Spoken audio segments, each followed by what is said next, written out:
এই দুই ফেরেশতাকে যখন নিযুক্ত করে দেয়, ফেরেশতা দুইটা বাড়িতে থাকে। আপনি বাজার করলেন, হোটেল করলেন, ব্যবসা করলেন, চাকরি করলেন, সব কিছু করে আবার বিকাল বেলায় বাড়িতে আসলেন, আইয়া সালাম দিলেন। যাওয়ার টাইমে কি করে গেছেন?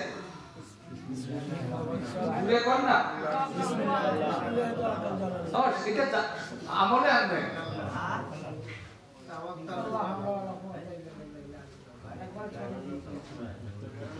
বিসমিল্লাহি তাওয়াক্কালতু আলাল্লাহ। আরেকবার বল, বিসমিল্লাহি আরেকবার বিসমিল্লাহি। এটা কয়ে যখন বাইরে হইলেন, এবার ঢোকার টাইমে কি করবেন? আসসালামু আলাইকুম ইয়া আহলাল বাইত। আমার বাড়িতে লোক নাই, আমি নিজে তালা মেরে আছি, ঠিক না? কেন সালাম দেব? আমার আল্লাহকে যখন আমি জিম্মাদারি দিয়ে দিয়েছি, আমার আল্লাহ দুইজন ফেরেশতা নিযুক্ত করেছেন বাড়িতে। এই ফেরেশতাকে আমি যাই সালাম দিলাম। আমার বাড়িতে যারা আছে, ফেরেশতা আছে, মানুষ আছে, জিন আছে, পরী আছে, যে কোনো মখলুকাত আছে, আমার তরফ থেকে তাদের উপরে শান্তি বর্ষিত হোক। আপনি যখন বাড়িতে যাইয়া সালাম প্রদান করলেন, এই সালাম দেওয়ার সাথে সাথে আল্লাহর ফেরেশতা আল্লাহর কাছে জানাইতেছে, আয় আল্লাহ, মেহেরবানি করে তোমার কাছে দাবি জানাই, জমিনের ভিতরে যদি কোনো বাড়িতে গোলামি করতে দাও, খেদমত করার জন্য পাঠিয়ে দাও, আল্লাহ তুমি আব্দুল সালামের বাড়িতে আমাকে দিও, আব্দুল করিমের বাড়িতে দিও, যেহেতু লোকটা আমাকে না চাইতে আমার জন্য দোয়া করেছে। ফেরেশতা খুশি হয়ে আল্লাহর কাছে বলে, আল্লাহ তুমি এই সকল বান্দাদেরকে বাড়িতে আমাকে পাঠাইও, আমি সন্তুষ্ট আছি। আর ফেরেশতা যে বাড়িতে সন্তুষ্টর সাথে ডিউটি করে, ও বাড়িতে চুরি হবে, চোর ঢুকবো, আগুন ধরবো, কোন মুসিবত হইতে পারে? এই ছোট্ট ছোট্ট আমল আমরা যদি বিশ্বাসের সাথে করি, তাহলে আমার বাড়ি ঘর হেফাজতের দায়িত্ব আমার আল্লাহর হাতে।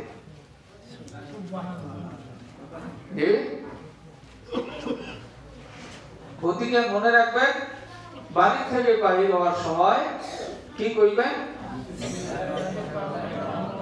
বিসমিল্লাহি তাওয়াক্কালতু, এটা পড়বেন। আর বাড়িতে যাইয়া ছোট্ট করে সালাম দিবেন, হে বাড়ির মালিক, আমি তোমাদেরকে দোয়া করতেছি আল্লাহর তরফের থেকে শান্তি বর্ষিত হোক। আরবি ভাষায় দিলে আপনি হরফে সওয়াব পাইতেন না, বাংলা ভাষাও যদি এটুকু কম, তাও আল্লাহর ফেরেশতারা খুশি হইব। এটা কি খুব ভারী কাম? আমরা বাড়ি থেকে বারানের টাইমে কই, এই হোনা, এই রেডি করে রেখ, আমি কোন যে গেলাম, আসতে দেরি হবো। আবার যাওয়ার সময় কি করি? বাড়ির মধ্যে ঢুকে, এ গরুকে এখনো ঘাস দেখি নাই, হাই হাই গরু এখনো তুলেই নেই গো। আমি বাড়ি থেকে গেলে মানুষের জাত নিজে শুরু হইল। এই বাড়িতে রহমত না দিল না অশান্তি আসবো, আল্লাহ রহমত থাকতে পারে না।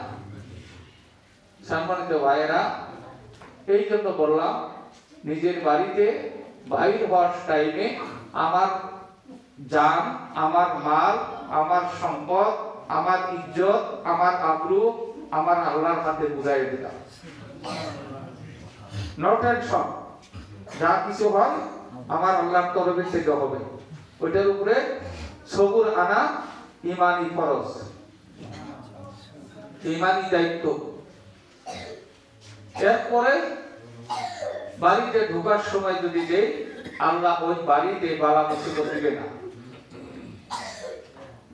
আমাদের দেশে ওই মৌলানা মাহমুদুলকে দেখে সালাম দেই, আসসালামু আলাইকুম, কিন্তু আমার বাবা সালাম দেই না, আমার বাবাকে আমি সালাম দেই না, আমার বড় ভাইকে আমি সালাম দেই না, আমার ছেলেকে আমি সালাম দেই না, আমার বিবিকে আমি সালাম দেই না।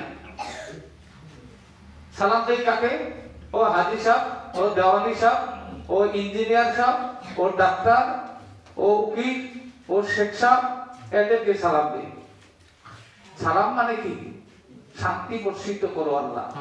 তারপরে এই লোকটার উপর আল্লাহর তরফ থেকে শান্তি দান করো, আলহামদুলিল্লাহ। একটা দোয়া করলাম, আচ্ছা এই দোয়াটা খারাপ না ভালো? ভালো। আচ্ছা আপনার বাবা কি দোষ করছে যে এই দোয়াটুকু আপনার বাবার জন্য হয় না? বলেন তো কথাটা। আপনার বাবা আপনার কত বড় শত্রু যে আপনার বাবাকে এই কথাটা বলতে পারেন না যে আল্লাহ আমার বাবাকে ভালো করো, আমার বাবার উপরে রহমত নাজিল করো, আমার বাবার উপরে শান্তি দান করো, এই কথাটা কেন কইতে পারি না? এত জোয়ান কত বড় শত্রু আমার বাবা, কথাটা বুঝে থাকবে বন্ধ। এটা আমাদের মারাত্মক একটা শয়তানি ধোঁকা না? কথা কয় না? শয়তানি ধোঁকা হয় না? কমপ্লিট একটা শয়তানি ধোঁকা। এই ধোঁকার থেকে আল্লাহ আমাদেরকে বাঁচায়। আমিন। আমরা আজকে থেকে নিয়ত করি, মুরব্বীকে, বড়কে, বাবাকে, ভাইকে, নিজের আওলাদকে, নিজের বিবিকে সালাম দিব ইনশাআল্লাহ। জোরে বলেন ইনশাআল্লাহ। কে কে দিবেন? কে কে দিবেন আজকে থেকে সালাম? দিবেন? মাশাআল্লাহ, আল্লাহ কবুল করো। মহতরম ভাইও, এই সালামের পর আপনার বাবার 3 দিনের সর্দি জ্বর হয়েছিল, তকদিরে আছে, আমলনামায় আছে। কয়দিন সর্দি জ্বর হবো? 3 দিন। আপনার মেয়ে, আপনার ছেলে গাড়ি অ্যাক্সিডেন্ট হওয়ার সম্ভাবনা আছে, তকদিরে লেখা আছে, হইব। কিন্তু আপনি দৈনিক বলতেছেন আল্লাহ আমার মেয়েকে তুমি শান্তি দাও, আমার বাবাকে তুমি শান্তি দাও, আমার বিবিকে তুমি শান্তি দাও। আপনার সালামের বরকতে আল্লাহ এই বালা দূর করিয়া দেয়। তাহলে সালাম দেওয়া দরকার আছে না? আর সালাম সম্পর্কে আজকের আলোচনা নতুন করে আপনাদের এই কথাটা জানাইলাম, সালাম দিবেন বেশি বেশি করে। হাদিস শরীফের মধ্যে আছে, এইটা খুঁটি না? পিলার, মসজিদের খুঁটি। খুঁটিদের আড়ালে কে আছে দেখা যায়? নবীজি বললেন সালাম এতবার দাও যে খুঁটির থেকে ওই দিক দিয়ে আইসে দেখি যে লোকটা বসে আছে, আসসালামু আলাইকুম। আবার ঘুরে দেখি সামনে বসা, আসসালামু আলাইকুম। আবার দেখা হইল, আসসালামু আলাইকুম। একটা লোক দিনের মধ্যে 20 বার যদি সালাম দেয়, এই লোকটার মৌতের সময় কলেমা নসিব হবে। কয়বার? 20 বার যদি সালামের অভ্যাস থাকে, এই লোকটা মৌতের সময় কলেমা নসিব হবে। মহতরম ভাইও, আমরা সালাম দেওয়ার চেষ্টা করব ইনশাআল্লাহ। আল্লাহ আমাদের কবুল করুন। মহতরম ভাইও, একটা কথা বলছি, মানুষ বুজুর্গ হয় স্বভাবতের উপরে ভিত্তি করিয়া। একজন আরেকজনকে দেখে শিখে, ঠিক না? এই যে ছেলেরা চুল কাটে, কাটিং করিয়া চুল কাটে, এদিকে খুব আগুন লম্বা বেড়ে রাখে, ঠিক না রে? পয়সা দিয়ে চুল কাটছে, চতুর সাইডে কাটে, এদিকে ফেসকুলের মতো চুল রাখছে, না? আবার এক ছাত্ররে দেখলাম এখান দিয়ে সুন্দর করে কাইটে সাইজ বানাই দিচ্ছে, একটা শির বানাই দিচ্ছে, 3 দাগ দেয়। ওই জানাকজন কয় 3 দাগ দেয়, আমি 1 দাগ দেখছি। এইটা অনুসরণ করে কাকে? সিনেমার নায়কদেরকে দেখে, বড় খেলোয়াড়দেরকে দেখে দেখে তারা কি করে, এইটা যখন অনুভব করে আর ওইটা তার পছন্দ যখন হয়, তখনই তার শরীরের মধ্যে সেই পছন্দজনক বস্তুটা আবিষ্কার করার জন্য আয়ত্ত থাকে, ঠিক না? এই পৃথিবীর ভিতরে সবের থেকে আমার প্রিয় মানুষকে, আমার প্রিয় মানুষ কি? রাসূল সাল্লাল্লাহু আলাইহি ওয়াসাল্লাম। উনাকে অনুসরণ করে, উনাকে লক্ষ্য করে, উনার চরিত্রকে, উনার আখলাককে আমার ভিতরে আনা। উনার কিভাবে পোশাক ছিল, কিভাবে দাড়ি ছিল, কিভাবে টুপি ছিল, কিভাবে পাগড়ি ছিলেন, কিভাবে উনি হাঁটতেন, কিভাবে কথা কইতেন, কিভাবে খানা খাইতেন, এইটা আমাদের দরকার না নাই? এইটা আমরা অনুসরণ করি না। এই জন্য নবীজি বলছে, যে মানুষ দুনিয়াতে যার সাথে ভালোবাসা রাখবে, হাসরের দিন তার সাথে হাসর হবে। তাহলে আমাদের ভালোবাসা থাকা লাগবে, আলিমের সাথে ভালোবাসা থাকবো, ওলিদের সাথে ভালোবাসা থাকবো, বুজুর্গ মানুষের সাথে ভালোবাসা থাকবে। আমরা অনুকরণ করব যে একজন দিনদারি মানুষকে, নাকি আমরা সিনেমার নায়ককে কেন অনুসরণ করতে যাব? তাহলে আমার ঠিকানা তো তার সাথে হবে, হাসর তো তার সাথে হবে। সম্মানিত ভাইয়েরা, এই জন্য প্রত্যেকটা মানুষ ওলিদের জীবনী, ওলিদের লেখা নসিহত, ওলিদের মুখলজাত অনুসরণ করা প্রত্যেকটা মুসলমানের জন্য মুস্তাহাব। কি মুস্তাহাব? প্রত্যেকটা সাহাবাদের জীবনী দেখা, ওলিদের জীবনী দেখা, ওলিদের আমল আখলাক দেখা। যখন বারবার ওলিদের নসিহত দেখবে, তো নিজের ভিতরে সেই ওলির চরিত্র পয়দা হবে। এই যে কিতাবি তালিম যে করা হয় মসজিদে, প্রত্যেক মসজিদগুলোতে আপনার ফাজাইলে তাবলীগ, হেকায়েতে সাহাবা, মুনতাকা করা হয় না? 3 কিতাবের থেকে তালিম করা হয়। কেন করা হয়? আপনি যদি আজকে রাত্রে একজন সাহাবীর নাম শুনলেন, সাহাবীকে সালাম দিলেন, সাহাবীর কথা অনুসরণ করলেন, আর রাত্রে ঘুমায়ে গেলেন, আল্লাহ না করুক ওই রাত্রের মধ্যে ওই সাহাবীর সাথে দেখা হইতে পারে। তাহলে এটা করা ভালো না? না, এই মুস্তাহাব আমলটা ভালো। এই জন্য আমি আপনাদের বলি, আল্লাহর ওলিদের হাতের লেখা কিতাবগুলো আমাদের দেখা দরকার। নিজের আমল বাড়ে। কি বাড়ে? আমল বাড়ে। দেখো বন্ধু, মানুষ যখন নাকি এক ওলি অনুসরণ করবে, একজন হক্কানি আলিমকে অনুসরণ করবে, এই লোকটার স্বভাব চরিত্র সেই ওলির মতন হয়ে যাবে, সেই আলিমের মতন হয়ে যাবে। হযরত আবু বকর মেজাজ ঠান্ডা ছিলেন, হযরত ওমরের মেজাজ গরম ছিলেন, হযরত উসমান গনির মেজাজ মায়াবী ছিলেন, হযরত আলী রাদিয়াল্লাহু তাআলা মেজাজ গরম ছিলেন। হ্যাঁ, আমি যাকে অনুসরণ করব, যাকে ভালোবাসবো, অন্তরের মধ্যে যাকে জায়গা দিব, আল্লাহ আমার চরিত্রটা তার মতন বানাইয়ে দিব।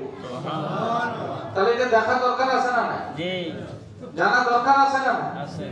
আপনারা যারা মুরিদ হয়েছেন, প্রত্যেকটা মানুষই পাঁচখান্ডে হুজুরের লেখা কিতাব দেখা দরকার আছে।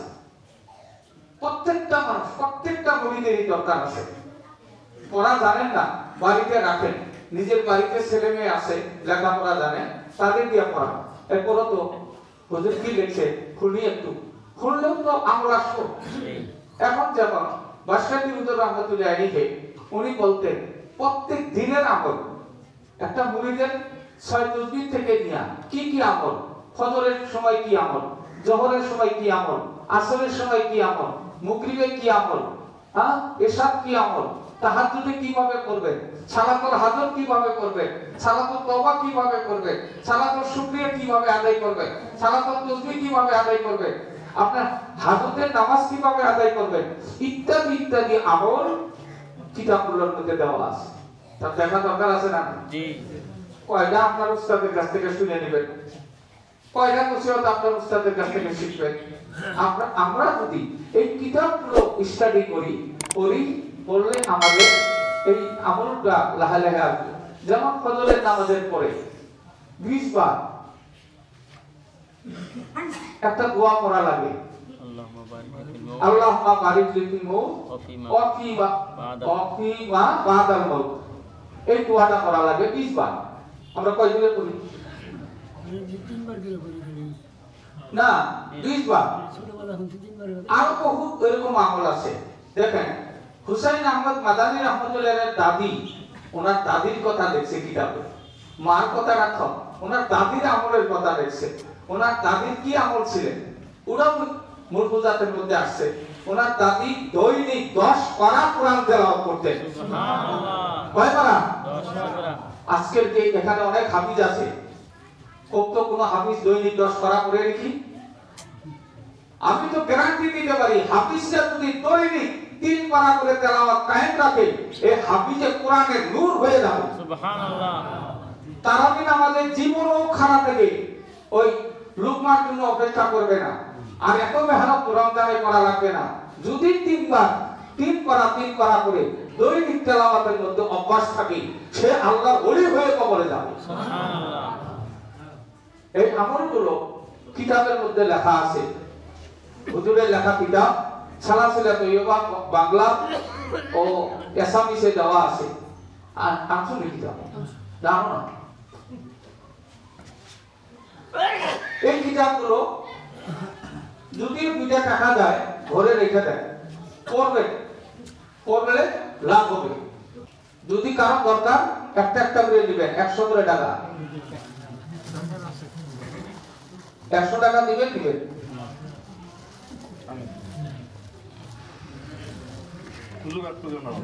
জি